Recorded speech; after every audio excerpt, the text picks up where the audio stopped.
Как снежният човек откри зимата? Веднъж, в едно малко селце, живял един снежен човек на име Снежко. Той обичал зимата. Обичал снега, студа и всички зимни игри.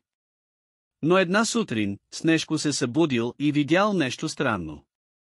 Слънцето греело ярко, птичките пеели весели песнички, а от дърветата се подавали зелени листенца. Къде е зимата? Попитал учудено Снежко. Тръгнал да я търси из гората. Срещнал заек, който подскачал сред зелената трева. Зайче, не си ли виждал зимата? Попитал Снежко. Зима? Каква зима? Сега е пролет. Отговорил заекът и подскочил още по-високо. Снежко продължил да търси. Срещнал катерица, която събирала жълъди. Катеричке, не си ли виждала зимата? Попитал Снежко. Зима? Ами, зимата сигурно спи още.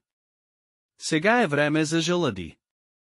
Отговорила катерицата и скочила на едно дърво. Снежко бил много тъжен.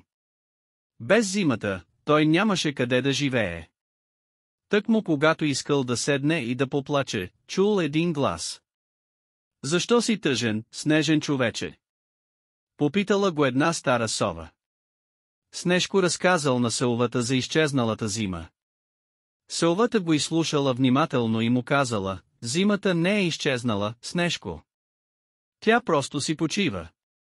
Но има начин да я върнем. Трябва да отидеш на най-високия връх на планината и да извикаш името и 3 пъти. Снежко се зарадвал много. Побързал към планината. Катервал се все по-нагоре и по-нагоре, докато стигнал до самия връх. Застана там и с всички сили извикал, зима! Зима! Зима!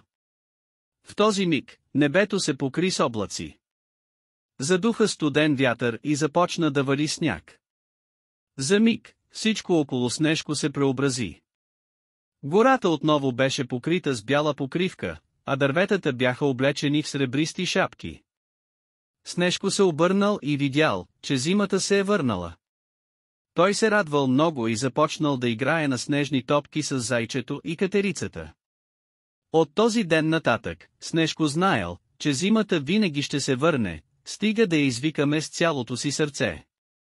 Моля, харесайте и споделете.